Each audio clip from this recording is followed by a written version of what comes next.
episode 53, I want to say. I don't know why I had a little voice crack there. FDT-TV. I'm getting it first time every time now. Me and Mike, once again, a weekend of football. Lots of goals, lots of entertainment, lots of incredibly poor VAR decisions. But also, we're getting to that time of year where the transfer rumours are really starting to appear, which is all good fun for everyone. West Ham have already been linked with 874 strikers that nobody has heard of. That is breaking news. But without delaying any longer, I think we should get into a little bit of Goal of the Week. Over to you, Mr. Hawes. You keep saying that the VAR one is your favourite intro. That is mine just because it's musical. I absolutely love that. That's the one I look forward to every week. I've got the vocal cords of an angel that's done about 8 ton of meth. Yes, well, yeah. So, cracking goals. So just looking back at last week's results, we ran a poll on Twitter. If you check out underneath, we have our Twitter handles underneath us. So you'll see that we run a weekly poll. Yep. Last week's winner was Jesse Lingard with 50% of the votes. To be fair, it was a cracking goal. Definitely deserved it. And that was last week's. However, moving on to this week's, we were just mentioning that there have been some absolutely fantastic goals this week, and it's actually been hard for a change to whittle them down into the 4. My thoughts, obviously, these are open to debate. Like I said, follow us on Twitter. You'll be able to discuss or leave your comments in the comment section of this video. And we'll also sorry, I was going to say what I will add is the West Brom Southampton game and the Everton Fulham game, which is on later tonight, Monday. This is recorded on Monday, come out on a Tuesday. Will be included in next week's if they are there's any good goals. Corkers, but we know they're in this round of fixtures, but just through logistics of things, they will be included in next week's. If you go, well, there's still games to play. Yes, there is. We know. Yep. Right, nicely covered. So we've got Dallas for Leeds. Yes. Thought it was a brilliant goal. Lovely through ball. In fact, there was a lot of similarities, and this is possibly why I picked this one, because there were similarities to Lacazette's second goal to that goal, and I thought that was a good goal. Jarrod Bowen for West Ham. I know we were having discussions, and you personally thought that Lingard's goal was better, or certainly his first goal was better. I think if it's not on the list, it's an honourable mention this week. Yes, certainly. But for me personally, I thought Jarrod Bowen's goal was a lot better. Iheanacho's first goal was an absolute corker, and Lacazette, his first goal was, in fact, both his goals were fantastic. But I'm only going to have one in there because I'm going to be an honourable mention. Yes, yeah. So Lacazette's first goal, there was very much the similarities between Jack Wilshere's goal against Norwich, when there was, I think, Thomas Rosicky, Jack Wilshere, Olivier Giroud, all tiki-taka, one-touch passing, very similar to that goal. So that was a superb goal. And I believe that goal won goal of the season, did it not? It did, right on the last day of the season. There you go, mine full of useless information. Yeah, it was. So yes, if you head over to our Twitter polls, again, you'll see our Goal of the Week competition. Cast your vote there. And we'll announce the winner of the Goal of the Week next week. Very, very good. There are some honourable mentions, other ones that I just wanted to mention as well. I have to say it, and this isn't just because they beat our rivals, but I think all of Manchester United's goals yesterday were actually really good as well. Cavani, his header was fantastic. Fred, I think it was just a good team goal, and Greenwood. Well, the first one that got disallowed was a good goal as well. Just that pinpoint timing of the run. I know Yeah. Cavani is getting on a bit and maybe hasn't got the legs to play 38 games a season for 90 minutes, but there's no doubt in his ability to be in the right space at the right time, making the right runs. He's still up there with some of the best in the world. Absolutely. Would have been nice if they'd signed him 5 years ago rather than him going to PSG. But can't have everything, can we? Nope. We can't have everything. And that leads us very nicely on to our next section, which is One Good, One Bad. So, do you want to go first or second? You can go first because Chronological. The first game of okay. So, one good for me. Jesse Lingard is still on fire. He's still, well, he is the most informed Premier League player at the moment. He has scored and assisted the most goals since signing for us, and just looks amazing all round. If he's not in the Euro squad, then Gareth Southgate needs to have his head taken off at the Tower of London, put on a pike, because that's just would be a stupid thing. My one bad is, in fact, Aaron Cresswell come off with what looked like a hamstring injury. So it's a big loss. He's the defender that's had the most involvement in goals this season, and is a set piece taker, and the balls that he puts up going forward are very good. But also he gives us a lot of defensive cover when the likes of Masuaku is wandering up the pitch. So that's a loss for us. I was going to go with we threw away another 3-goal lead, but we still come away with 3 points. So it doesn't really matter. It's a bit of squeaky bum time for the neutral. I think they're just doing it to give people a bit of entertaining. Exactly. Yeah, you don't want to see West Ham smashing everyone 3-0 every week, do we? I mean, who wants to see that? That wouldn't be the West Ham way, would it? So yeah, but I think Cresswell is a bigger loss than conceding 2 goals when maybe we shouldn't have. But yeah, that's my one good, one bad. And that actually kind of answers one of the questions what I was just about to ask you, that this is the 3rd game on the bounce that we've seen West Ham throw away a 3-goal cushion. Mm-hmm. Are you worried or not worried? I'm a West Ham fan. I live in a state of worry. Yeah, yes, it's a shame to see that we've thrown away another 3-0 lead. I mean, I did say about it last week of maybe it's unknown territory for the players, so that makes it a little bit more difficult to deal with. But when you look at the teams we've been playing, Arsenal, okay, yes, he was out of form, but when you on paper, when you compare the 2 squads, you should have been winning that game. Wolves are always a second half team. They have been since they've been back in the Premier League. They haven't been the same without Jimenez, but they have still got some very dangerous players in there. So, all right, yes, they're not again in form, but they're a strong squad. I would usually be viewing them and going, they're going to be top half. And then Leicester, who haven't been out of the top 4 all season, so they are bona fide a big club now, big like top 6 club. They're certainly getting that conversation.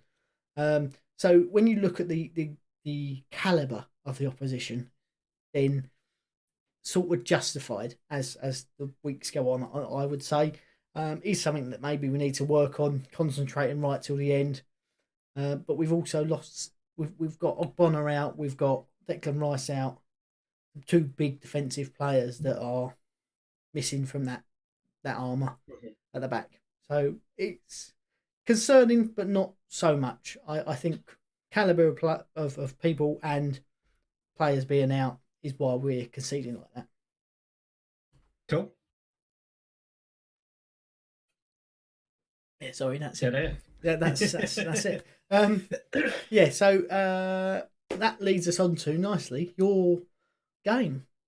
Yes, Arsenal versus Sheffield United, or Sheffield United versus Arsenal, depending on which way that you want to look at it. Mm-hmm. A game that when we were discussing the predictions last week, it was a game I wasn't too confident on. And to be honest, I think I was just having a bit of a strop with how well we hadn't been playing at that particular point. It turns out it was a very comfortable win for us. As I said in my preview, I did think that we were going to win that game. Again, I did think that we would see changes. We did have a few players out. Emil Smith-Rowe was out again. Martin Odegaard has been out. So there were changes that were required. And I think we actually got the balance quite right for this particular game. We did see Granit Xhaka in at left back, Bukayo Saka in the kind of number 10 position, which was weird, but also I thought it was brilliant. Danny Ceballos back into the squad, actually had a really good game. Lacazette had a really good game. Martinelli actually got a start, which was fantastic. So for my one good, it was very difficult in order to kind of pin something down. I'm going to go for this purely just because it is a bit of a landmark, but Lacazette getting his 50th goal for Arsenal takes him as the highest scorer in the Premier League this season. So well done to Alex Lacazette. I just hope he does continue to get a run of form or a run of games to continue his form. Obviously, we've got the second round of the Europa League this week, and it's vital that he is on point at that game to hopefully see us through into the next round, into the semis. One bad, Bukayo Saka got injured. We managed to keep a clean sheet for the first time in 15 games, I think it was. But I think with the way that he has been this season, he's been absolutely instrumental. Could be something as simple as a dead leg. However, we don't know until possibly later on this week the extent of the damage. So, yeah, that is my one good and one bad.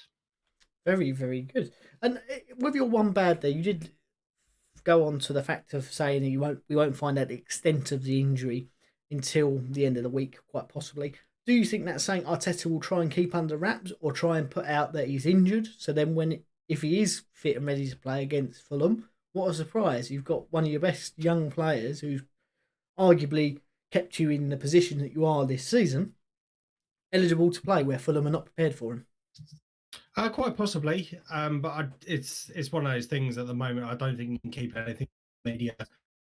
Okay. It's so difficult. You've got so many leaks at the club. You've got the press conferences and all that sort of stuff. And I know there is that line, isn't there, where it's we'll have to continually assess them before the fixture. I do think Thursday might be too short for him. But again, if it's just a dead leg, there is a possibility he might be back for both games. So, yeah, and if it is something a bit more substantial than a dead leg, it's possibly that we will hear one of the usual. He's continually being assessed. Yeah, unless you had something like your Martin Odegaard or your David Luiz, where they've actually had like surgery or something like that, then it's one of those ones you have to kind of be open and honest about. Yeah. But yeah. And the other question, obviously, we've seen Martinelli getting more game time recently, coming back from a lengthy spell on the sidelines. Does Saka's untimely injury, you could say, mean that there could be a starting spot open for him, being as when he has come on, he has been very exciting going forward and driving that attack and making you look a little bit more dangerous than you have been?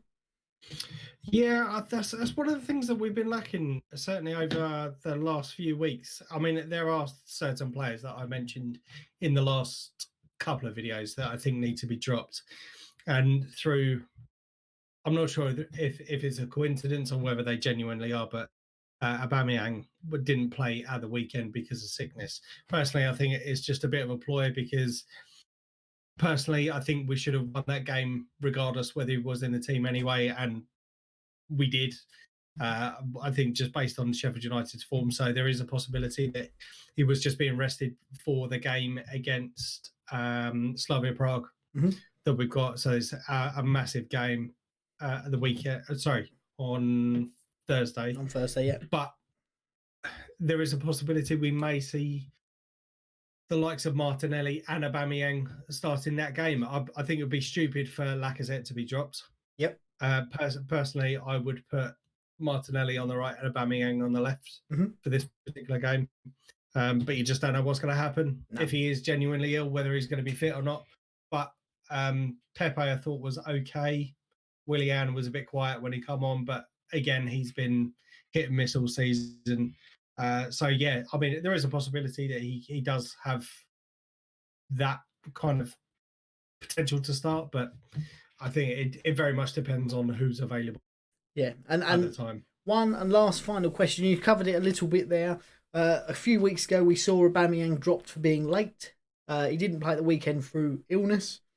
On both occasions, Arsenal have looked a lot more dangerous, a lot more consistent. So is it time to drop him completely for the next 3 or 4 weeks? See what happens. 3 or 4 weeks, I think, might be a little bit, but at the same time, because I mean, he is the second top scorer this season. Yep. And I know that's kind of a bit clouded from the fact that I think him and Lacazette have both got 15 or 14 goals this season, so it's 30 goals between them. But I think it's just on the overall that his performances, I'd say in general, have been on the most part poor. I personally would drop him for the next couple of games. Maybe not so much the Europa League, because for me, I think if we start with, on paper, our strongest lineup possible, and then if nothing's happening after about 60 minutes, because one of the things that we have seen recently are the changes being made potentially too late, so there's not enough time to impact the game. However, I would start with Aubameyang. And if nothing happens after about 60, 65 minutes, then make the change. Give them 25, 30 minutes, including injury time, to kind of impact that game. Yep. Makes sense. Makes sense. So that's what I would do. That's make perfect sense. And obviously in our games, we did see one ruled off by VAR for offside, rightly so. But was there any VAR controversy in the Arsenal-Sheffield United game? Not that I can remember. I actually think it was a really well officiated game, which makes a nice change. I've got to be honest, when I saw the referee, I was like, who the hell are you? I didn't recognise him at all. And I thought, oh my God, is he going to be some absolute pleb? But I think he officiated the game really well between the two teams, which makes a nice change. In that case, then we're calling for it here first. Plebs to referee Premier League games. Because they do a good job. But there has been some big controversies this week. So, Michael, over to you. No headphone warning this week. Oh my lord! Oh my lord! Go big or go home. Right, I think we should start off with Manchester United Tottenham. Son rolled round like he'd been shot after a turn from McTominay. A hand brushed his face very softly, like you might see in a Renaissance painting. Yeah, was it a foul? Was it not? In your opinion? Well, in my opinion, if we go back to an earlier decision in the season where you see Sadio Mane nearly take off Kieran Tierney's head, yes, and not get anything, then it shouldn't have been a foul, because that wasn't a foul, and that was the slightest of taps. Correct. Sorry, I've got this guitar lead. No, it's fine. So essentially, what Mike's saying is that VAR is once again been applied inconsistently. Yes, that's exactly what I'm saying. I think you have to look at the situation on the pitch. Was there intent behind it? No. Was both players on the run and turning at speed? Yes. Was there a very harsh contact? No. Son will probably disagree, saying he got like a clothesline from the WWE, but that's not right. I know it was WrestleMania the other day, but Son, you're in the Premier League. Get on with it, son. Get on with it, son. I missed the pun there, didn't I? Missed the opportunity. But yeah, so it's disappointing that it's been given as a foul, because I think that encourages going down at the lightest contact. But in a roundabout way that we discussed just before we started recording, it didn't have a bearing effect on the result, which is very good. So Yes. if it had caused Tottenham to win, then I think you have to go down the lines of that's a blatant cheat. Some people will still do that, but they've still come up a loss. So is that punishment enough? The other one, which has only just happened in the West Brom game, which is currently ongoing, is West Brom scored a goal which was ruled out. Cross come in, 2 players for West Brom are standing near it. One is onside very clearly, one is offside. The onside player scores the goal with a header. The offside player does not interfere with play and does not block the goalkeeper's line. He's not off, so he shouldn't be given as offside. VAR reviewed it because the line no flag for it, quite rightly so. From his position, it would have been very hard to see which one it was that was offside because they're both standing very close. VAR, you can quite clearly see that both feet are quite away on side.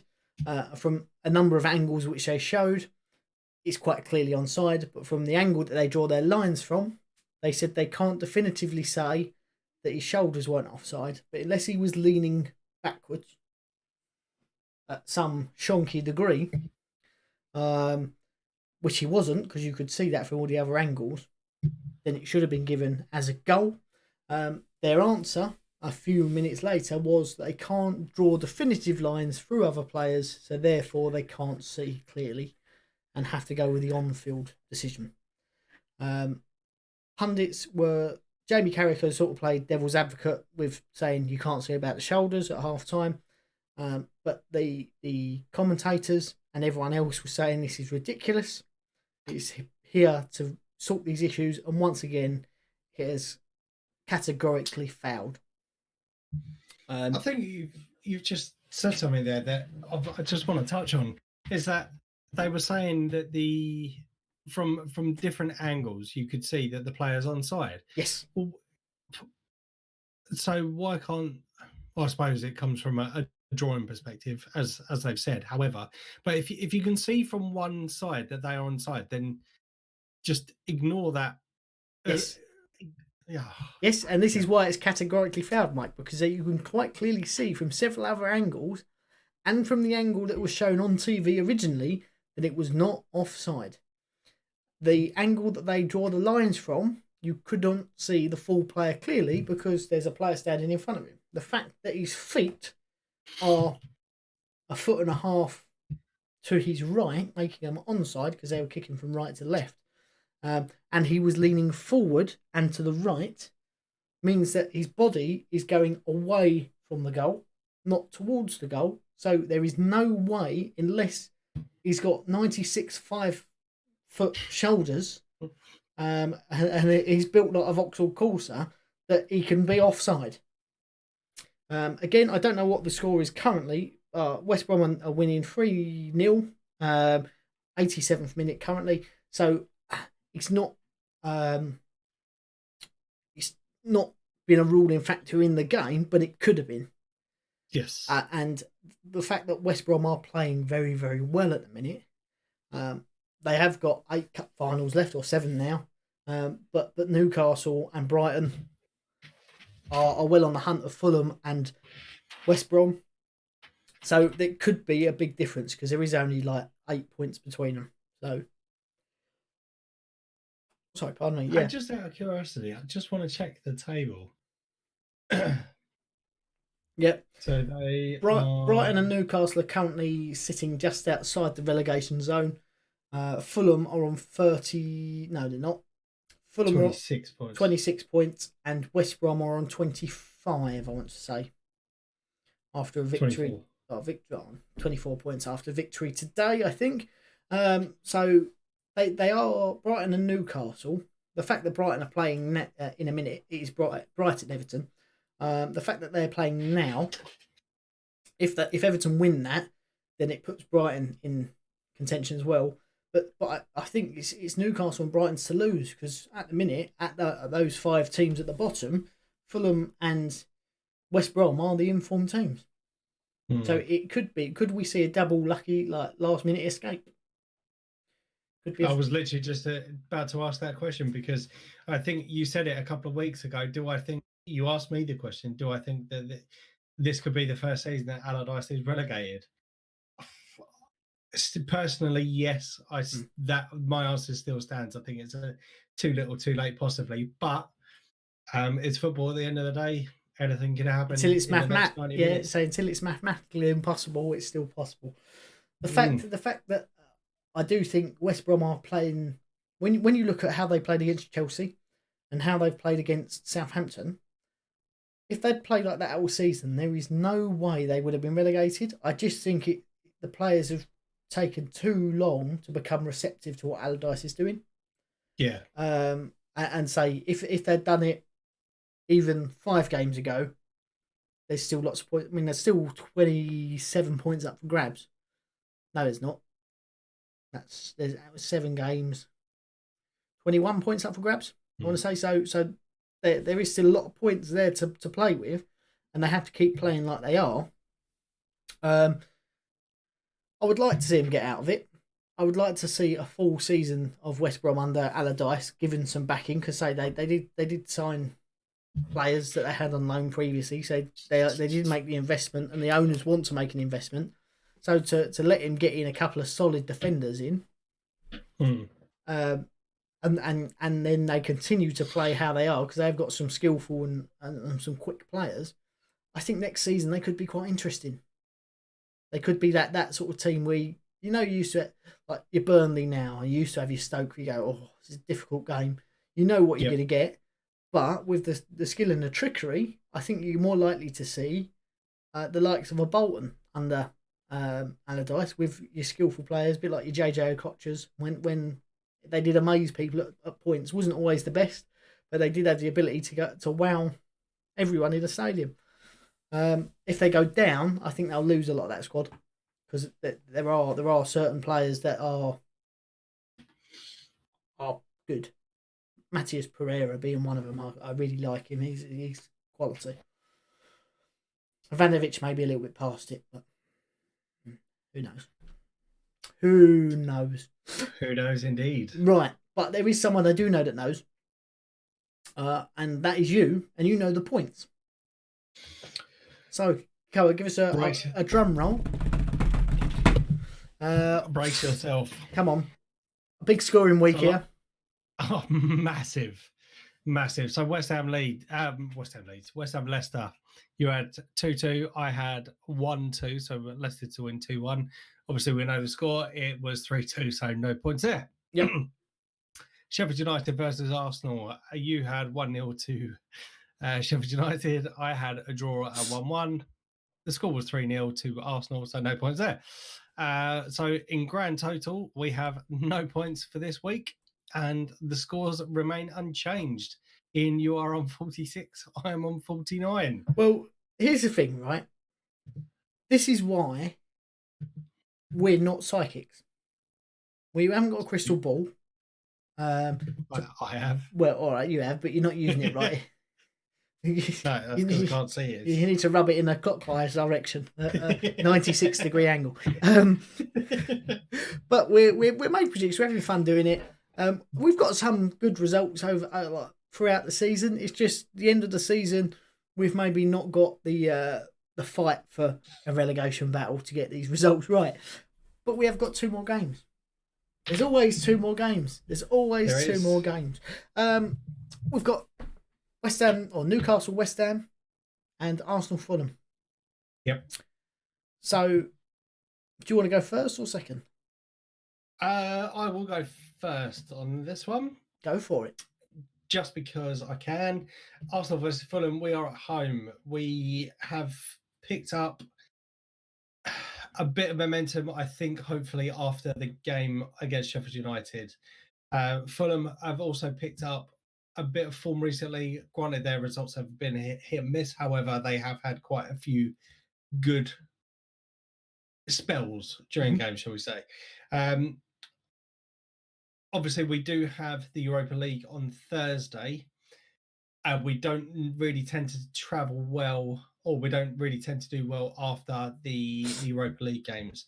However, I do feel a bit more comfortable seeing the performance that was put out yesterday, and I would hope to see some similar players or similar setup to the game against Fulham, obviously injury permitting, on Sunday. Therefore, I'm going to go with a similar score line to what we saw. However, I do think that we will make a silly defensive mistake, and I'm going to go for Arsenal 3, Fulham 1. Oh, very interesting. Very interesting. I'm going to play a little bit of devil's advocate here. I want to say you're at home because that's what I've written it down as. I'm going to go 2-1 to Fulham. Okay. And the reason I say that is you've got a game in midweek, which is going to be a tough slog, and you have to win. Mm-hmm. Sorry, excuse me. You went flying off the camera there, mate. That's really shook me up. That is coming out of nowhere. You've got a very difficult game coming up against Slavia Prague, which you have to win. I do think you're going to go back to playing the older players. I think we're going to see Willian, we're going to see Aubameyang, and we're going to see those players who have been really lackluster this season. And they're the reasons why you are down where you are. And I just feel Fulham have got everything to fight for. Especially, if, as I said, if Brighton lose tonight, then that is almost... it's got to be an incentive for Fulham, who we have seen recently playing better. They're still not great, but they're much better than they were, and they are fighting.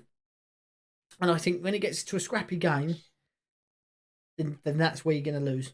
And I just feel like the travelling, the midweek game, playing the informed players to make sure you win that, trying to fall back on, pardon me, the best players. He says in air quotes, the best players. I just see it as another potential banana skin for Arsenal. I really do. I really do. I hope part of me wants you to win because you've got some players that I like watching. But in the same breath, if you're not in any European competition, maybe we could poach some. I mean, we are going to be a Champions League club. And you are fucking massive. And we are massive, yeah. So, yeah, it's strange because now I'm going on a tangent now. I knew it was going to happen at some point. There are a number of players in the Premier League which I really enjoy watching at the moment. And lots of them play for clubs you go, you shouldn't enjoy watching them. As domestic rivals, I can't even speak. As domestic rivalry go, I don't know if I said it right. I'm going with it. You should be going. Oh, I hate that player. Domestic rivalries. That's the one. But yeah, likes of Mason Mount. I enjoy watching him play as a footballer. I did at Derby. Billy Gilmore, another one for Chelsea. I enjoy watching. I like Emile Smith-Rowe. I like Saka. I like Martinelli. I mean, obviously, being friends with you guys over a number of years, we've been out and watching Arsenal games as well. They are sort of like a second team, I would say. Like if they are playing, part of me always wants them to lose just because it's funny to take the piss. But there are a number of players who I like that play for Arsenal. Similarly, Phil Foden for Manchester City. I think he's a cracking player to watch. I mean, I like watching Mo Salah for Liverpool, but I like him in the British diving competitions rather than the Premier League. You know, and as things go, I shouldn't like watching these players. I shouldn't go, oh, actually, cracking player. I like watching him. It shouldn't be happening. Shouldn't be happening. But let's get back to predictions. Sorry, tangent. Newcastle, West Ham. First time we played Newcastle this season. A bit like when you played Fulham, you demolished them. West Ham players were having a standing protest over the sale of Grady Diangana, who has not exactly pulled up trees at West Brom. Not always his fault, though, or completely his fault, I don't think. We're in much better form as a club, and we're in a much better mental state as a club. So I do think we're gonna go ahead and win this game I know I said Antonio's still going to be out. Rice is still going to be out. Looks like Cresswell's going to be out. But Ogbonna, big Ogbonna with his dives like a salmon and his big head is back in training. So we've still got a good defender to come in and cover. I don't want Balwainer playing because I think, partly the reason that we conceded to and was very squeaky bum at the end of the last game. But I still think we can get a result because St Maximum is the only game changer in that Newcastle squad. And again, it's another player I like watching. Don't tell West Ham fans this week because we're playing them. But I like watching him play. But yeah, I can see Lingard scoring again. He's on fire. He's on fire. He was taking painkillers or something and his hand's wrapped up. So I hope it's for his hand and not for anything more serious. But I think we're going to go out and we're going to score another 3. But we are going to make mistakes when they bring on St Maximin and Wilson because Wilson likes a goal against us and we're going to concede another 2. So I think we're going to go 3-2 again this week. But we're still going to win. We're still going to win.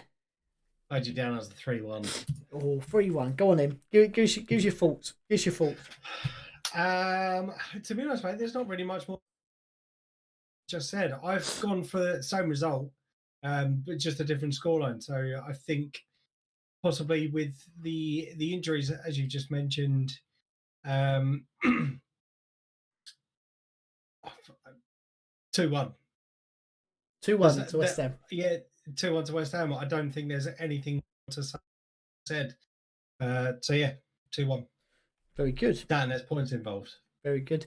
And the fact that if you want to know more about obviously these upcoming games, then we will have some match previews coming out next couple of days. So get on them, find out, enjoy it to your heart's content, and make sure you've pressed that subscribe button just down below.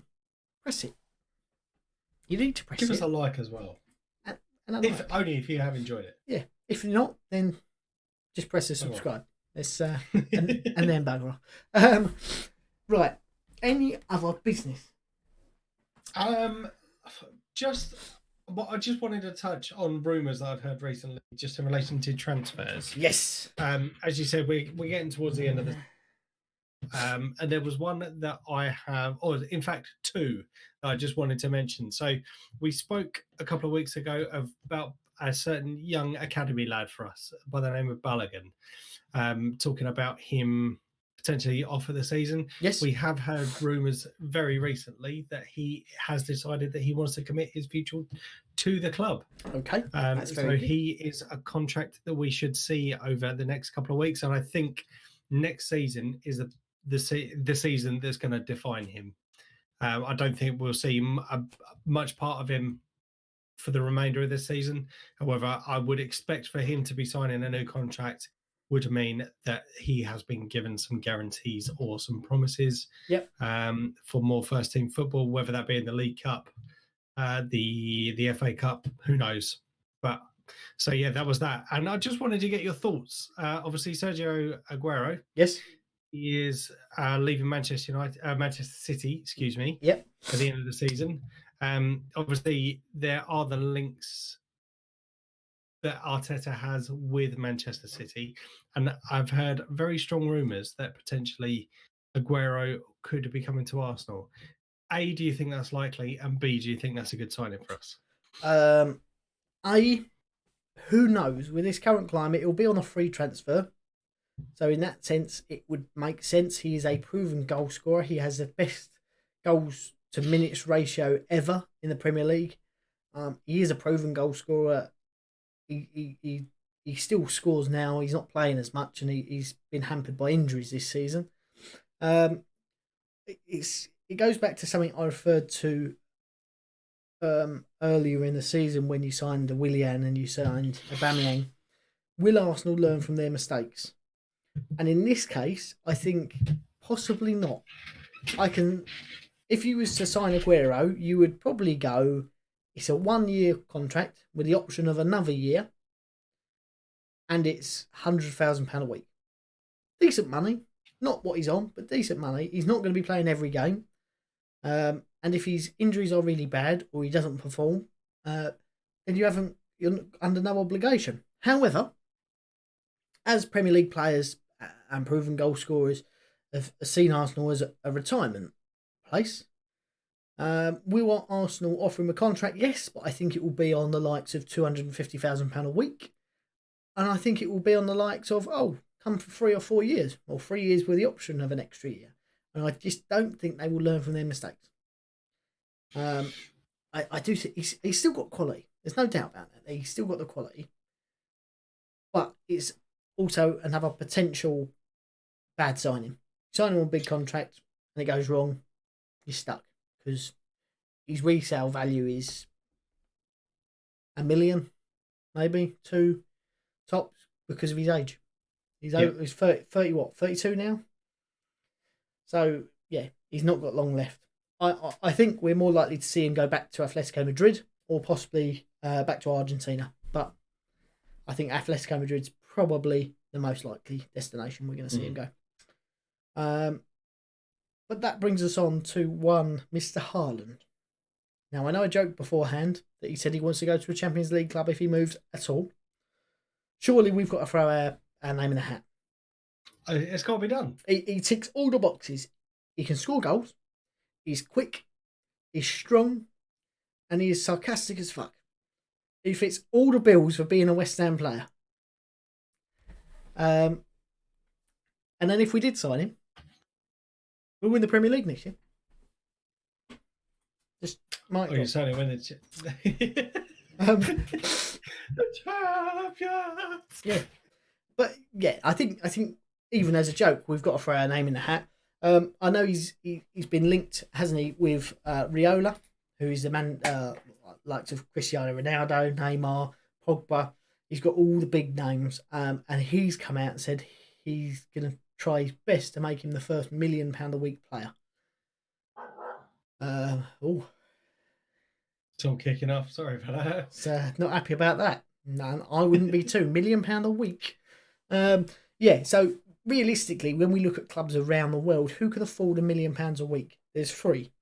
Real Madrid, who are state-sponsored, haven't been called out for corruption yet, but I'm sure that once if Barcelona get penalties, then or get found out, then they will throw shade at Real Madrid.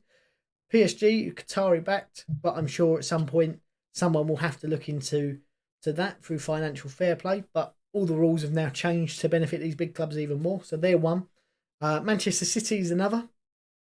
Again, like a Saudi-backed team. And the other one which people have neglected against, he has got the money. Will he put it in? Chelsea. Abramovich has got the money to pay that. There's no questioning that. And he likes a goal scorer. Could we see him going to Chelsea? Get rid of Werner. Put him in at Chelsea. We've started to see him like the best of Havertz. He played really well. Hudson-Odoi's playing well. Mount's playing well. It's a young team. You put Haaland at the top of that and give them 4 years, they're winning everything every year. There's no doubt about it. But I think that's the big one to watch, Haaland. Sancho's had a bit of a shit season, really, isn't he? £100 million move. I don't think Manchester United will be prepared to pay that anymore. Nope. I mean, we've been linked with, we were in January as well, especially because we've got this sort of official, unofficial link with Slavia Prague now. Simmer. He's played decently in the Europa League. Is he Premier League quality? I don't know. I haven't seen enough of him. If Souček and Soufal say that if he works as hard as either of them, then sign him up. I don't know what they've have to say about him, if I'm totally honest. But if they give him glowing reviews, then they are the 2 hardest working players in that West Ham team. Then go with their recommendation. So, but I have got a question for you. We saw a big player. Well, I say a big player. We saw a big money move for Nathan Ake from Bournemouth, right? Went to Manchester City. Hasn't played a lot of football this year. However, when he has played, Manchester City's win record is not overly fantastic. Having been dominant for a number of weeks at the trot now, having made Leicester look like they were playing in the fourth tier of football. Nathan Ake come in for Ruben Diaz this week. And City lose to Leeds. Is that the end of Ake's career? Is that one of those they've gone, we've made a £40 million mistake here, and he will be shipped off to an Everton or a West Ham or a Leicester in the summer to try and recoup some of that cost? It's a very difficult one. I wouldn't say it's necessarily the end of his career. Well, at City, not overall. No. Sorry, I know where you were getting at. I know I didn't. What I was actually going to elaborate onto is just to say potentially maybe we'll see another half of the season for him potentially, and then if there's no improvement, then off in January. Yep, that makes sense. Makes sense. Yeah, it's a shame because I mean, he looked quality at the few games we see him play at Chelsea. He went to Bournemouth and was their best player. But is that a bit of a case? And some people are going to hate me for saying this. He was a big fish in a little pond at Bournemouth. Is that going to be the same as when Tottenham don't get Champions League football and Harry Kane moves? Is he a big fish in a little pond? Potentially. I mean, there's been quite a few confirmed that if Spurs don't make Champions League football, then he will be moving or requesting to move elsewhere. To be honest, I think for I know it's easy for me to say this being an Arsenal fan, but for footballers, your time is short. You're going to be remembered for what you've won. Granted, if you've got the accolades of top goal scorer or something like that, then that's something. However, you want to be remembered for more than just an Audi Cup win and the club's record goal scorer. You want to go off. You want to be able to have your Premiership medals. You want to have your Champions League medals. You want to have your Europa League medals. You want to have the FA Cups. You want to have League Cups. I know they're still in the League Cup, and obviously one of those things you actually mentioned at the start of the year is that you still think that Jose Mourinho will win something with Spurs this season. Yep. Personally, I think it's a tall order against the way that Manchester City have been this or so far this season. Granted, they were a bit ropey towards the start. However, I think that was like their first loss in 28 games or something stupid. Yep. So I think it's very difficult, but I do think that he will be off. I've got to be honest. I think he will be off. And with him being off, I know a number of Tottenham fans have said to me their biggest concern is that he will be off. I know Daniel Levy said under no circumstances is he leaving. However, you do that and he decides to down tools, you've then got a big wage bill player wanting to leave, not putting in the effort, and then his transfer value goes through the floor. But with Mbappe, Real Madrid saying we want to sign Mbappe. Neymar's only got a year left on his contract. We see him going somewhere else on a big money move. Haaland going. There's lots. West Ham. Yeah. Well, you think there's a lot. There's young players. So Real Madrid probably rules that out if they go for Mbappe. If City go for Haaland, then that moves that out. Will he want to go to Paris, and play in a mediocre team there? Will he go to a Manchester United, although, yes, they've been playing better football, still in the middle of a rebuild that's been going on now since Ferguson left? Or do you think you could see him replace the likes of Lewandowski at Bayern Munich? I was literally just about to say, what about the German clubs, such as your Bayern Munich's? I think Bayern Munich, for me, if I had to put money on it, depending on... It really does depend on...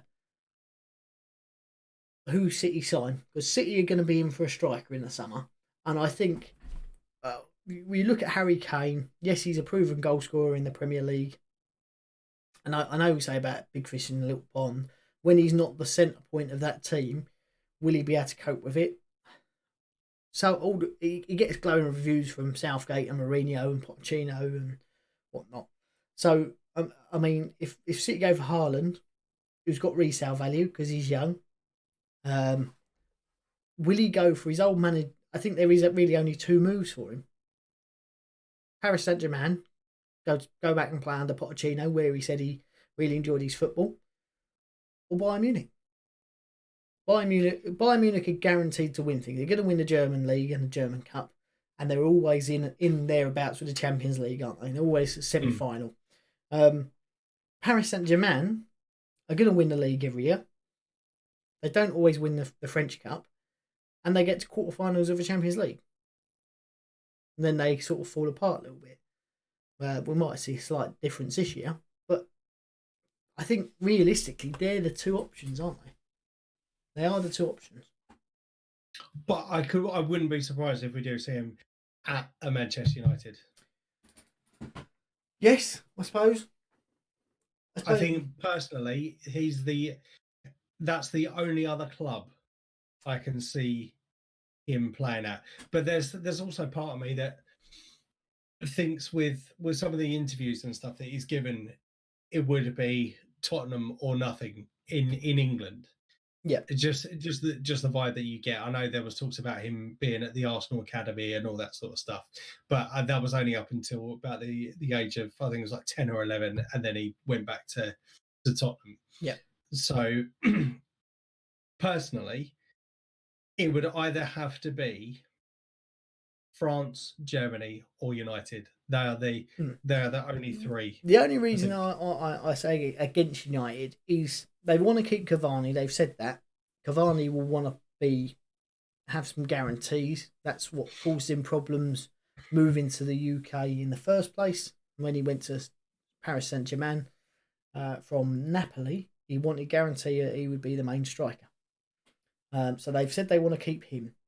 You've got Rashford, you've got Mason Greenwood, who are still young players. You've got Anthony Martial. So if they manage to keep Cavani, that gives them 4 strikers. I know Rashford and Martial and Greenwood seem to chop and change if they play on the right wing, the left wing, or up top. But who do United sell? Because then you bring Harry Kane in, you've got five strikers. That would be my concern. I can see Martial being the one that goes. Yeah, but then if Pogba goes, you go, okay, you've got Bruno Fernandes there, but he's still sort of like they're not. Manchester United undoubtedly have got quality, but they're not scary anymore. When you used to come to play Manchester United, I used to remember going, "Oh, we're going to absolutely smash this week.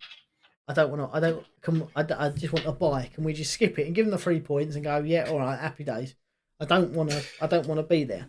Now you go, actually, unless it could go either way. Yeah, like when we played them, we mucked up.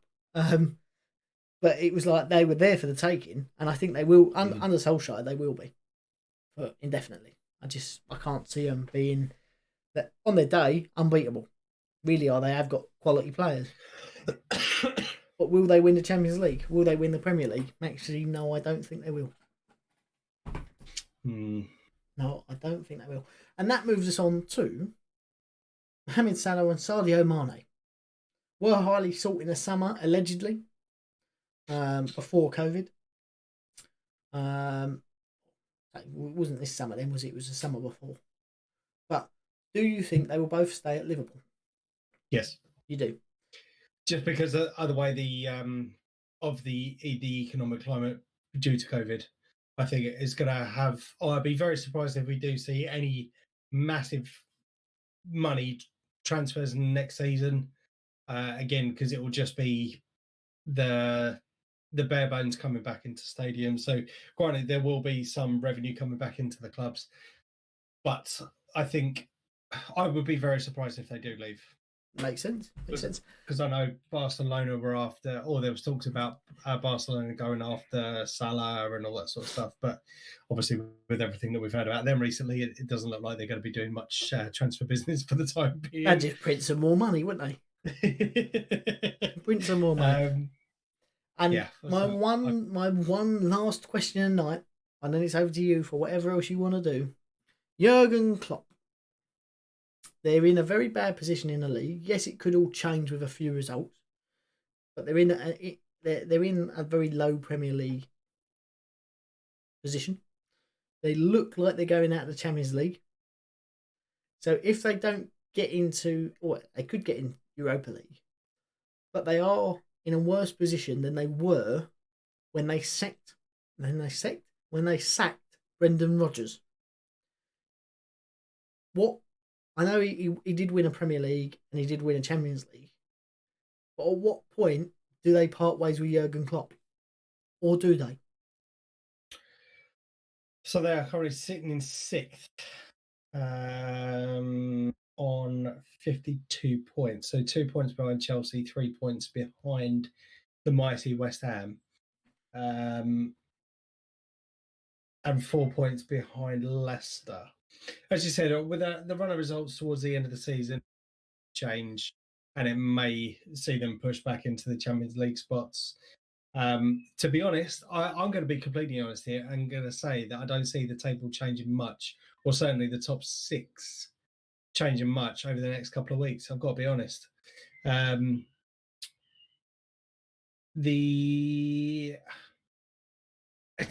See, again, it's been such a higgledy-piggledy season, just with the number of fixtures, the rate in which the fixtures have been coming. So they've been coming thick and fast this season, obviously, because they've had to cram it in before the Euros, the Euros.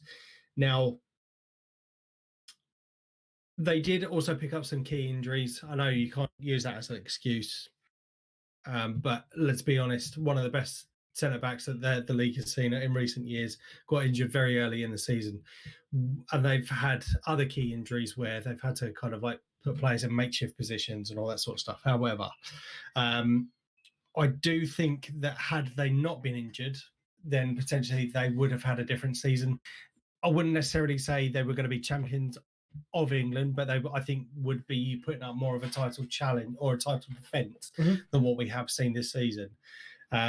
So I think once we start to see some of the players back, possibly towards the beginning of next season, again, I would see how they go in the first few games of next season and potentially look at the position then. But in terms of a defence, it's been a bit of a damp squib of a performance from Liverpool. They've been very hit and miss. But we'll see what happens over the next couple of, certainly towards the start of next season. I think you then make your decision then. I do think you hit on something there. Van Dijk, obviously, his injury when Jordan Pickford killed him, RIP. May you rest in peace. I don't think he's going to come back as the same player. And very, very rarely have we seen players come back from knee ligament damage injuries as the same player. They do. Some do get back to their best. Others, they're just never the same player again. I think that goes down to 1, the mentality of the player, 2, the severity of the injury, 3, the rehab. There's a lot of other factors that come into it. But Liverpool fans are not going to want 6 months of him getting back to his best. It's going to be all or nothing. We know they're very fickle. They wouldn't shut up when they won the Champions League and the Premier League. Yet this season, no one's seen a Liverpool fan. Look at all their games. Unless they win. Oh my God! But when you look in their stadium, no fans at all. Yeah, can't believe it. Not even a single person turns up, and that for me just says it all. Sums that up.